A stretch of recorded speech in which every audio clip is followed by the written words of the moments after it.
Hi everyone, this is the editorial for CodeTON round 5. This was the division 1 plus division 2 round. So let's start with problem A. We have two players, Sondu and Tenzin. I'm going to call them player 1 and player 2. Player 1 has n monsters with ability values A1 until AN. Player 2 has m monsters with ability values B1 till BM. They're playing a game where player 1 starts and then they alternate turns. In each turn, a player chooses one monster from their side and one monster from the other player's side. Then these monsters fight each other. If their ability values for x and y, the ability values for the monsters now become x minus y and y minus x. So basically, when two monsters fight, I subtract the other monster's power from that monster. And then, if the ability value of any monster goes to 0, the monster dies. We want to find which player wins. So, the trick to this question is to keep track of the sum of the ability values of each player. So let's start here. Let's say that player 1 has sum A and player 2 has sum B. And now let's say they're taking a turn. So we choose a monster with ability value X from A side and a monster with ability value Y from B side, right? And now we say, let's fight these two against each other. Now, X goes to X minus Y goes to Y minus X.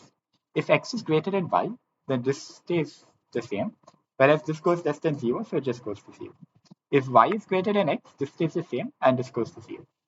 So for simplicity, let's assume X is greater than Y here. So this goes to 0 and this stays as it is. Now let's consider the new sum. So the new sum, let's call it A prime, is equal to A minus Y, right? Because we have this one value X, while Y has been subtracted from it. And similarly, the new value of B, let's call it B prime, is also B minus Y. It's not B minus X because Y minus X is a negative value, so we set it to 0. 0 as in that monster is removed from play. So you can see that both of the sums decrease by the same amount in every move. This means that if the sum of player 1's abilities is greater than the sum of player 2's abilities, this will remain true throughout the game. Which means that when B goes to 0, A will be positive, which means that player 1 wins. Whereas if player 2 had a greater sum of ability values, player 2 would win by the same logic. And if they had the same sum, it would be a draw. This is all you need to do. You can see my implementation is basically reading in the two lists of ability values, taking their sums, and then checking which one was greater and choosing the winner accordingly. Okay, let's go to problem 2, tensing and books. So in this question, we have three lists. Each list has n books. Each book has a non-negative integer difficulty rating. Tensing starts off with a knowledge of 0. He has a target knowledge of x. Now, he can take a book from the top of each stack. The top here is the first position in each list, and then read it. When he reads a book of difficulty rating V, his knowledge now becomes U bitwise all V. The question is, can we get him to knowledge X or not? Well, X is the target. So, the key intuition here is that when you're doing a bitwise all, you can never turn a bit off. The only case where the bitwise all gives 0 is when you take 0 all 0. You'll get 0. But if either of the bits was 1, like 1 or 0 is, sorry, not 0, it's 1. Yeah, 1 or 0 is 1. And we have 0 or 1 is 1. And we have 1 or 1 is equal to 1. So as long as one bit is on, you can never turn it off again using all operations. So we start with u equals 0, and this all bits are off. We want to get to some target. Set it to 0, 0. Now to get to some target x, where let's say it has these bits on 0. And we can access values from the top of each stack. So the key here is that we can greedily take books as long as their on bits overlap with the on bits of x. For example, let's take one book with difficulty rating y, and let's say it has the binary representation of y is this. As you can see, if we take u all y, all of the on bits in u still correspond to an on bit in x. There are no on bits that are off in x, because if there was an on bit that we had to turn off, we cannot turn it off using all. So it would be impossible. Just to clarify, so to make that clearer, let's say we have another y, which looks like this. This y would be accepted. This y would not be accepted because if we all it with u, we get a 1 in the second position, but x does not have a 1 in the second position. which should make it impossible. So how do we check if y and x, the 1 bits overlap? The simplest way to do this is to simply take y bitwise and the bitwise complement of x. You can see why, because the bitwise complement of x has a 0 everywhere where x has a 1. Now, if y only has 1s where x has a 1, then the bitwise and will be 0, because there are no places where both of them have 1s. However, if y has a 1 where x has a 0, in x complement, that's a 1. So both of them have a 1 in one position, and this whole value evaluates to something greater than 0. So if it's greater than 0, we reject. If it's equal to 0, we accept. And we simply iterate over each stack until we've exhausted all options, but we can't do it anymore. So you can see my implementation. I used a queue to represent a stack since the first element goes first. This was not necessary, but yeah, basically read the lists. And now, once you read the list, greedily go to each list, take the front element, and if y bitwise and the bitwise complement of x is equal to 0, take that book, read it, take ands, all it with y. And finally, in the end, once you're done doing this, if your answer, which is basically your knowledge value is equal to x, print yes. If it's not equal to x, print no, because there's no further moves we can do. Okay, going to problem C. So problem C, tensing and balls. You have n balls arranged in a line. The color of the ith ball is ai. You can do this following operation any number of times. Choose two indices such that the balls at those indices have the same color, and then delete the entire subarray of those two indices. The index is inclusive. What you want to find out is what is the maximum number of balls you can remove. And one constraint is the color of each ball is less than or equal to n, where n is the number of balls. So this question is just dp. So let's say we have dpi and dpi. So let's say you have some array. And we've calculated up till I positions the optimal answer, which is the maximum number of balls we can remove. So for I positions, the answer is dpi. And now we're going to the I plus 1 position. Say that's ai plus 1. And now what we want to find out is, how do we find dpi plus 1? What is the maximum number of balls we can remove at the I plus 1 position if we know the maximum number of balls we can remove at all positions until I. So there's a simple decision here. One is, let's say, when we take the I plus 1 element, we simply keep it in the I. We do not take an operation. Like if we were to take an operation, we find the previous occurrence. So just we find, let's say this was also equal to ai plus 1, same color. We could take it and we could delete this whole subarray. But let's say we're not doing that. And we simply leave ai plus 1 as it is. In that case, dpi plus 1 is just dpi. Because we're not removing any new balls at this position, we're only adding a ball. But if I did perform this operation, what would the answer be? So one very clear thing is, let's say I perform the operation up to some index j. I'm going to call this index j. Then the answer is simply dp j minus 1 plus I plus 1 minus j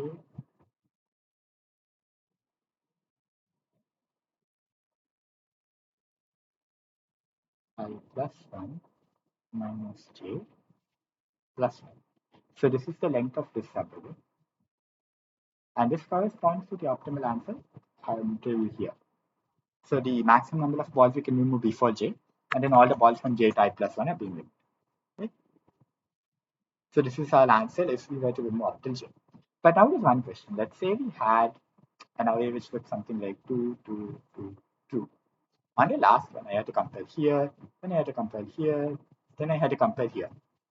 That would give me an O of n squared algorithm in the worst case if I was going to compare it with all positions where this color has appeared previously.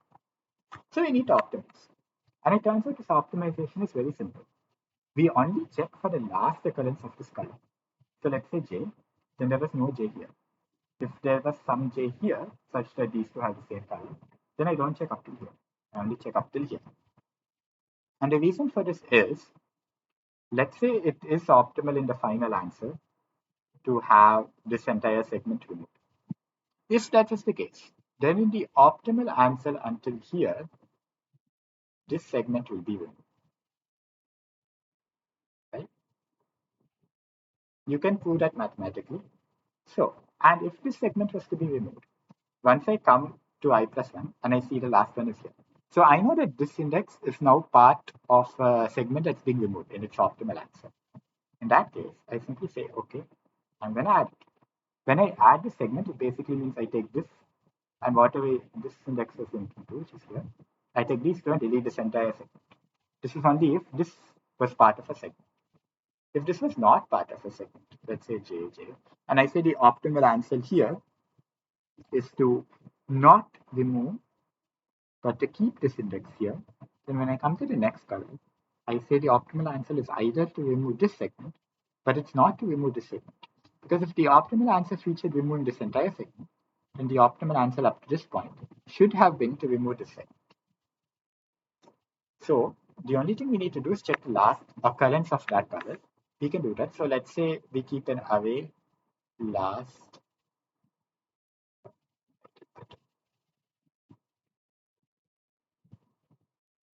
last AI plus 1. So for all values of AI, this was the last index where this color has occurred previously. And this is where it really helps that AI is less than n. So you can directly keep an array. So in that case, it would be dp. So let's say we're removing the array. So let's say k is equal to last a plus 1, AI plus 1. Then the answer would be dp k minus 1 plus I plus 1 minus k plus 1. Now there's one last important thing we have to do here, which is if this was part of a segment previously, when we add this, our answer is saying, look, take this answer and then add this. But that's not exactly the case because we're actually taking this answer and then doing this. So what we need to keep track of is if the last one was in a segment or if it was standalone. If it was in a segment, if we directly count the length of the segment, we will be double counting. So what we also keep track of is if the last index was in a segment. This will be clearer in the code. I think it's getting too much to write. If it was in a segment, we have to subtract 1 from this to make sure we don't overcount. And if it was not in a segment, we leave that out. We directly count.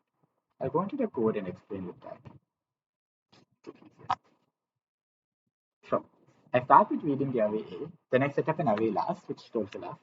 I initialize it -1 for every number. I keep an array kept as answer. Everything is 0. This is basically the DP. Now to initialize, last of the first element is 0 because the first element has appeared in the first position. Then I store VLL X at 1. This is a list. X was basically exploded in my idea. So that stores if, let's say I take the answer up till position I. If the element at the ith position was not included in a segment, then xi is equal to 1. If it was included in a segment, then xi is equal to 0. So right now we're going to assume everything is not in a segment, so it's 1. Now, from the second element, since we're 0 and x, go to. If the last occurrence of if that element has never occurred before, its last will still be -1. In that case, simply set the answer to answer of I minus 1 because we can't include the ith element as part of a sum, as part of a segment. So the answer is simply the previous answer. And then set the last occurrence of this element to the current index. Else, we'll create a candidate answer. And let's say the last AI is not equal to 0. So then the candidate answer, as we put there, it's the answer up till the last position minus x last AI. So answer up till the last position. And then if that last position was in a segment, x is 0. So that last position Yeah, if that last position was standalone, sorry. If the last position was standalone, x plus 1. If it was in the segment, it's 0. And then we add up I minus last ai minus plus x plus ai. Yeah, let me quickly make it clear how that works. So let's say this is my current index, x, and that the last occurrence of this color is at some position y. If y was in a segment, then I'm saying that my optimal answer, if I was to put x in a segment, is like this. So then the answer is the optimal answer until y plus the length of this y. But in the other case, if y was not in a segment, let's say y is standalone, and now I'm saying in the optimal answer, x to y goes, then I'd say my candidate answer is basically the optimal answer before y plus the length of this segment, right? So we have xy. If xy is 1, that means it's standalone. So we take y, and if it was standalone, x is 1. So that index gets subtracted by 1. If x is 0, it's part of segment, so we take this. So this whole part is basically choosing whether to take the optimal answer until y or y before y. I minus last ai is basically taking this segment length, and in this case, this segment length. And then plus x plus ai is correction. So in this case, x plus is 0, and we don't need to add anything. In this case, since we've only considered until y after y, we need to add 1, because we'll also win 1. And if last is 0, if the last occurrence of that color was in the beginning of the array, then the candidate answer is simply the entire length until now, which is I plus 1. And then check if answer I minus 1 is the optimal answer until the previous index. If that's greater than our candidate answer, simply set that, which means we are not involving our current ith element in a segment, which means that xy is equal to 1. Otherwise, we're involving the ith element in a segment, so xy equals 0, and the answer of y is the candidate answer. And finally, set the last occurrence of the current color to the current index. And the answer will be the optimal answer for the n minus 1 index, or the entire. This D2 will close the answer. All right. Now going to D. D is a very interesting question. First, it takes a bit of time to understand. So, Tenzin has n animal friends. They're numbered from 1 to n. Now he wants to play with all of his friends, so he hosts multiple games. In each game, he takes the set 1 till n. Now he chooses a subset of this and chooses some amount of time. He plays with that subset of animals for t time. But there are restrictions on choosing the subset, which is that every subset must include 1. Every subset must not include n. And also, we have m additional restrictions, which are given by integers u, v, and y, where you can't spend y time playing with u, but not with v, or playing with v, but not with u. So, for example, if I had 2, 3, and 1, and since all subsets have to include 1, if I took 1, 2, I can only play for 1 minute with this group because I'm playing with 2 without playing with 3, which has a time limit of 1 minute. Similarly, 1, 3 would be 1. But if I take 1, 2, 3, then I could play with that forever. And this is assuming n is greater than 2. Because there is no limit when I play with both 2 and n is less than 100. Another important constraint. And sometimes it's possible for Tenzin to play for an infinite amount of time. What you want to find is what is the maximum amount of time Tenzin can play. This is the sum of times of all of his games. So as an example, you have 5. So you have 5 animals and you have 4 constraints. First constraint is 1, 3, 2, then you have 1, 4, 2, 2, 3, 1, and 2, 5. So first we always have to choose 1. So let's say we just choose 1 alone. When we choose 1 alone, we have to play with 1 for 2 minutes. Because if we play for more than 2 minutes, we're playing with 1 without 3 and without 4 for more than 2 minutes. That's why it's constant. So only 1 is 2 minutes. Once we're done with that, we have to add 3 and 4 in to the game. So now let's play with only 1, 3, and 4. And how long can we play with this? Well, we can play with only 3, but not with 2 for 1 minute. So when we have 1, 3, 4, we can only play for 1 extra minute until we have to add 2. Once we add 2 in, we can only play for 1 extra minute until we add 5 in. And once we add 5 in, since n can't be in the game, we basically stop. And our output format is basically the number of games, the maximum time, and then the number of games. And then we show the subset representation. So one is that animal is included in the subset, and the amount of time we're playing with that subset of ones. So you might have gotten the answer just by how I explained that sample case.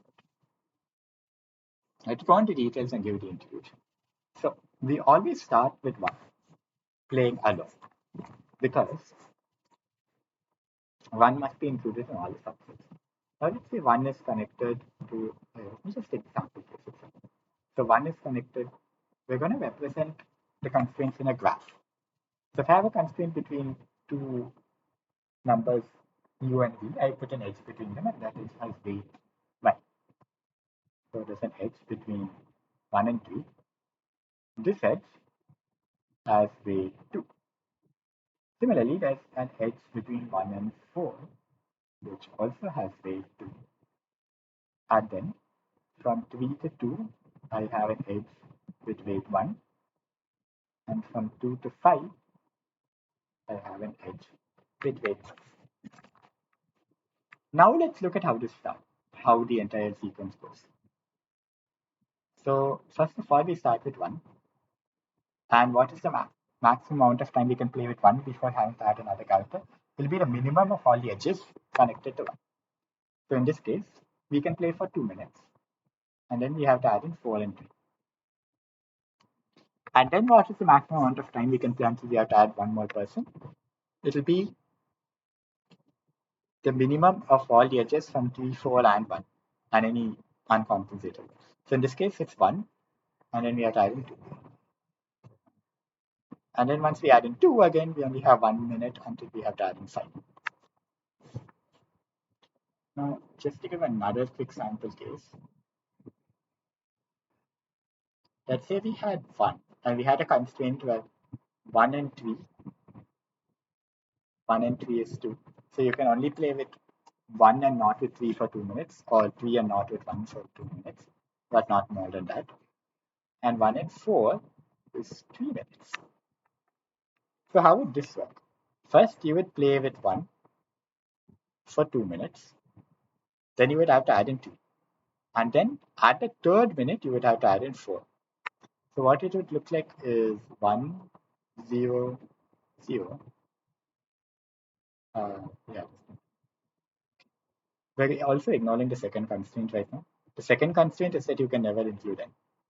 Ignoring that, so it looks like 1 for 2 minutes, then 1 and 3 for 1 minute, and then 1, 3, 4 till infinity. Right? Okay. Now we're going to account for the second constraint that n should not be an element of any subset. That means once I reach n, so let's say I play with 1 for 3 minutes. Now I need to put 4 into the subset because I cannot play with 1 but without 4 for more than 3 minutes. But if I put 4, I can't play. So once I put 4, I say I just stop. And this would be an answer. So the way this works, at this point you might have seen what we're doing, is basically we're doing a traversal of a graph.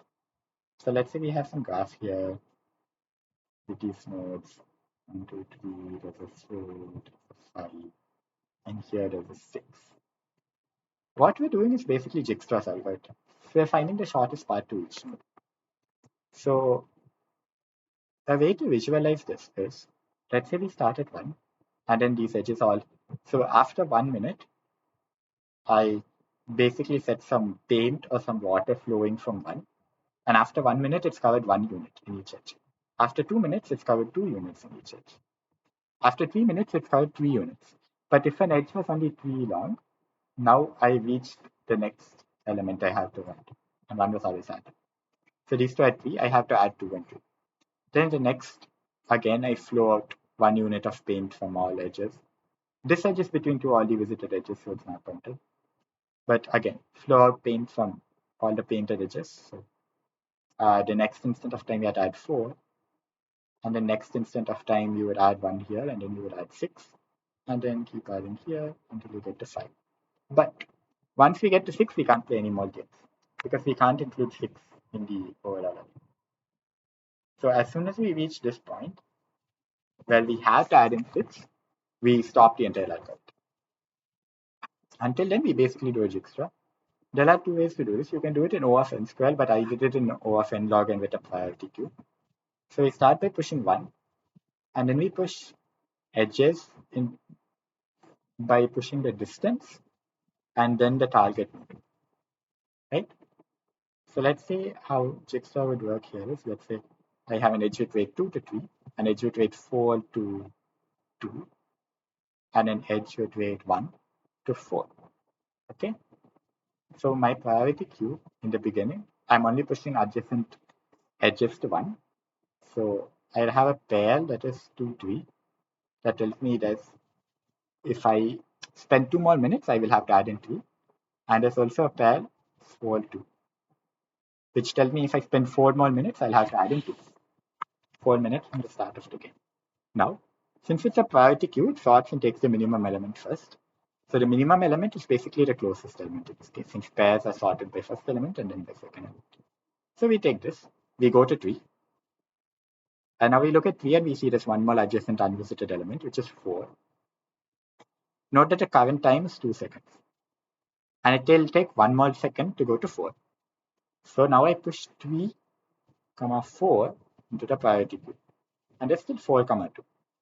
That 4, 2 is still there, but 3 is less than 4, so 3, 4 comes in the beginning of the priority queue.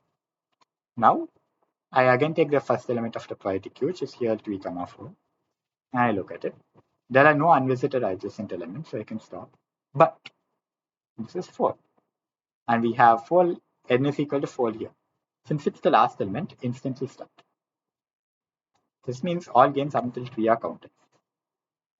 Now, once you get this, it's very easy to count the games. You can see that, let's say we basically keep track of the times that we enter each game.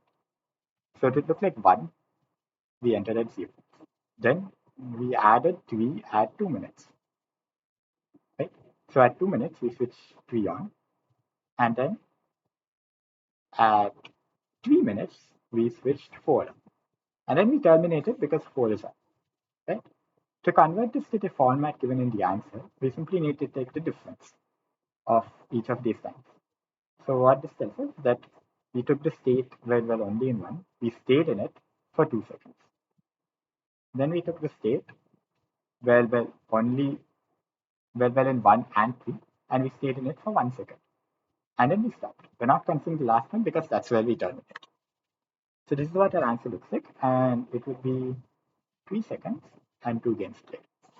Now there's one last thing we have to take care of, which is, let's say I have 1, 2, an edge from 1 to 2 and an edge from 1 to 3, and both of them have length 2. So when we do this list sort of form for the answer, it would look like only 1 for 2 minutes, and then let's say I have 1 and 2, which starts at 2 minutes and goes on till infinity, and then I have